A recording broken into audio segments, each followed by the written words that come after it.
Dios le bendiga, bendiciones en esta hora.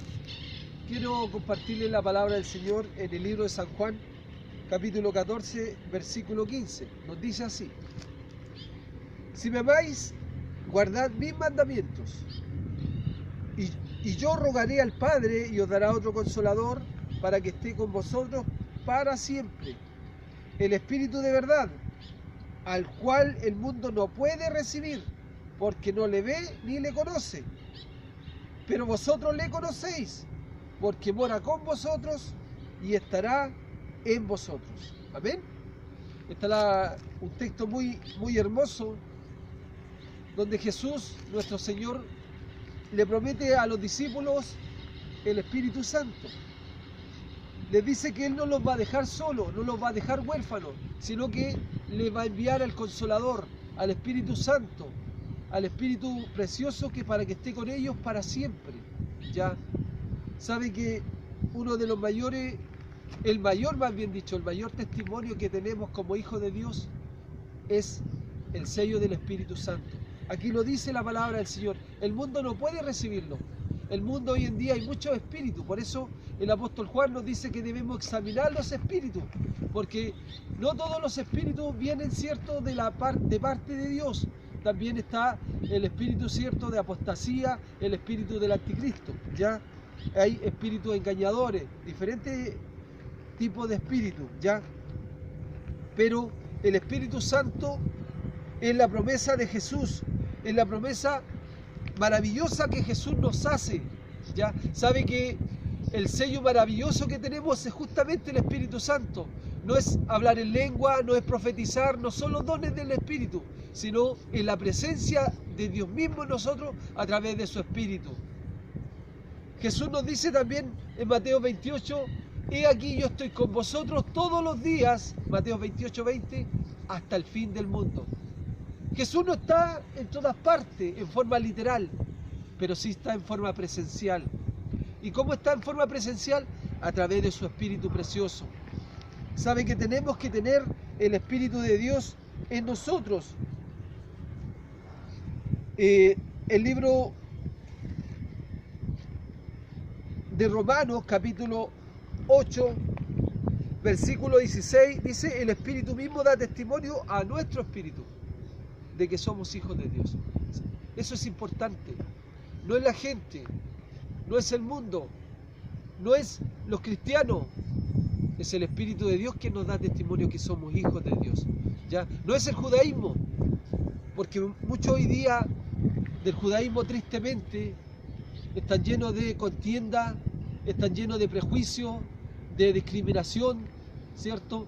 Y de ritos que ya quedaron en el pasado, porque Jesucristo hizo un nuevo pacto. Y lo digo con mucho amor, no con un corazón polémico ni contencioso, sino lo digo con amor.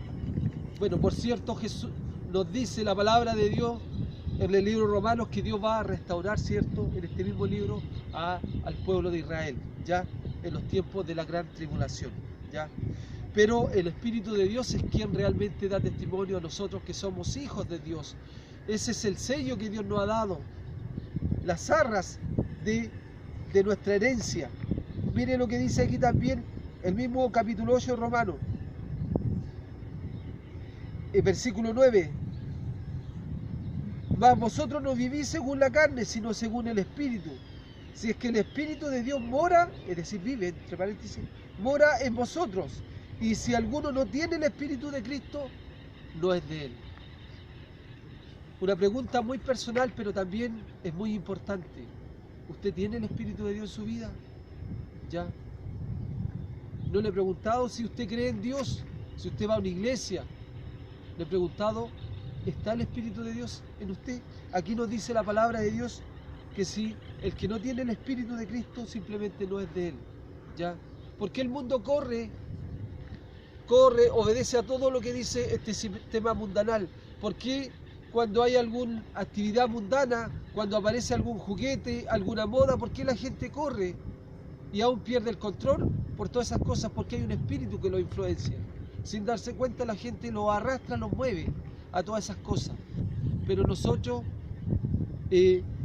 somos guiados por el Espíritu Santo de Dios, el Espíritu de Cristo. Y si alguien no tiene, dice la palabra, debe pedirlo. Mire lo que nos dice nuestro Señor Jesucristo en Lucas capítulo 11, versículo 9. Y yo les digo, pedid y se os dará, buscad y hallaréis, llamad y se os abrirá. Porque todo aquel que pide, recibe. Y el que busca, halla, y el que llama, se le abrirá. ¿Qué padre de vosotros, decid ustedes, si su hijo le pide pan, le dará una piedra? O si pescado, y en lugar de pescado le dará una serpiente? Y si le pide un huevo, le dará un escorpión. Pues si vosotros, dice el Señor, siendo malos, ya, ojo, somos todos, nacimos en maldad, ¿cierto? En pecado, ya. Dice, si vosotros siendo malos sabéis dar buenas dádivas a vuestros padres, cuanto más vuestro Padre Celestial dará el Espíritu Santo a los que se lo pidan. ¿Ya? Si usted y yo, bueno, usted no conoce al Señor, acérquese a Cristo, acérquese con sinceridad, con humildad, porque a Dios no le podemos engañar. Y dígale al Señor, perdona mis pecados, lávame con tu sangre, y quiero tener ese precioso Espíritu Santo, ese Espíritu maravilloso que me da paz, aún en medio del miedo, en medio de la incertidumbre de este mundo, puedo tener paz. Aleluya. Y es bonito, es maravilloso, ¿ya? Es maravilloso tener esta paz, porque, lo digo con humildad, muchas veces cuando el mundo aún a mi alrededor se ha asustado, mucha gente ha perdido el control, a veces mis vecinos por cosas, por situaciones que han habido, todos corriendo, sabe que puede tener paz. Uno puede tener paz porque saben a quién ha creído y en quién ha creído. Aleluya, en Cristo nuestro Señor. Qué maravilloso es tener el Espíritu de Dios en nuestra vida, morándonos. Jesús dijo, el que cree en mí, de su interior correrán ríos de agua viva. Eso es algo tan lindo, tan maravilloso y tan personal, el Espíritu de Dios, que como un río que refresca, un río que edifica, un río que bendice. Aleluya. Y por cierto, es una promesa de la antigüedad. Joel profetizó, dice, capítulo 2, versículo 28, después de esto derramaré mi espíritu sobre toda carne. Profetizarán vuestros hijos y vuestras hijas, vuestros ancianos soñarán sueños y vuestros jóvenes verán visiones. También sobre los siervos y sobre las siervas derramaré mi espíritu en aquellos días. ¿Se da cuenta? El Espíritu de Dios se derrama hoy día. Cuando dice sobre toda carne, está hablando sobre toda persona. Está hablando sobre negros, blancos, amarillos, de toda raza. El Espíritu de Dios se derrama. ¿Cuándo? Cuando hay un corazón contrito y humillado. Dice el profeta Isaías, esta pregunta que, ¿cuál será la casa que le vamos a hacer en lugar de la morada de Dios? Que el hombre le pueda hacer. Pero porque Dios hizo los cielos y la tierra, así esto, el cielo es el trono de Dios, ¿cierto? Y dice que la tierra es estrado de sus pies. ¿Cuál es la casa que le vamos a edificar?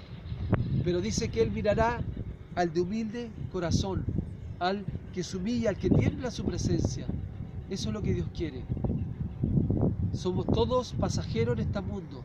Lo que tenemos con seguridad saber y entender que un día tendremos que partir de esta tierra. No sabemos cómo ni cuándo, pero lo importante es que vamos a un día volver a la tierra de donde fuimos tomados al polvo, como dice el libro de Génesis. Pero lo importante es que usted y yo estemos, ¿cierto?, sellados con el Espíritu Santo, tengamos la presencia de Dios en nuestra vida, ese río fluyendo en nosotros, y la vida, por supuesto, tiene otro sabor, otro matiz, y tiene un propósito glorioso, un propósito eterno, no de 80, 90 años, o 70, o lo que sea, no, un propósito eterno. Aleluya, qué maravilloso es esto. Qué maravilloso es tener el Espíritu de Dios en nosotros. Es lo mejor, el mejor tesoro que podemos tener, ¿ya? Y se nota cuando hay un hombre, una mujer, un joven, una señorita, un anciano, una anciana que tiene la presencia de Dios, que tiene el Espíritu de Dios. Hay personas que tienen mucho conocimiento académico, mucho conocimiento teológico, pero no tienen el Espíritu precioso de Dios, ese sello. Si usted no lo tiene, humíllese delante de Dios, pídale al Señor perdón por sus pecados y dígale al Señor, yo quiero tener esa bendición, porque mire, quiero leerle finalmente el libro de Hechos, en el capítulo 2, versículo 36. Aquí está hablando Pedro, dando su discurso, dice: sepa pues ciertísimamente toda la casa de Israel que a este Jesús, a quien vosotros crucificasteis, Dios le ha hecho Señor y Cristo. ¿Ya? Ellos, sin darse cuenta, crucificaron al Cristo, al ungido. ¿Ya? Al oír esto se compungieron de corazón y dijeron a Pedro y a los otros apóstoles: varones hermanos, ¿qué haremos? Pedro les dijo, qué importante: arrepentíos. Hoy día casi no se habla de arrepentimiento. Arrepentíos. Ya Jesús mismo a las 7 iglesias, a 5 de ellas le dice: arrepiéntense. Hay que arrepentirse primero. Dice: arrepentíos y bautícese cada uno de vosotros en el nombre de Jesucristo para perdón de pecados, y recibiréis el don del Espíritu Santo. El regalo, el don del Espíritu Santo. Porque para ustedes la promesa, ya, para vuestros hijos, para todos los que están lejos, y mire, aquí lo involucra todo, para cuantos el Señor nuestro Dios llamare, ya, para todos los que Dios llama está esta promesa del Espíritu Santo. Es la promesa gloriosa, maravillosa, una de las mayores promesas que tenemos, junto con la herencia celestial, ¿cierto?, que Jesús nos va a llevar, ¿cierto?, cuando Él venga en su venida en el arrebatamiento. Que Dios les bendiga, bendiciones en el nombre de Jesús, Padre Cristo, Shalom. Amén. Amén.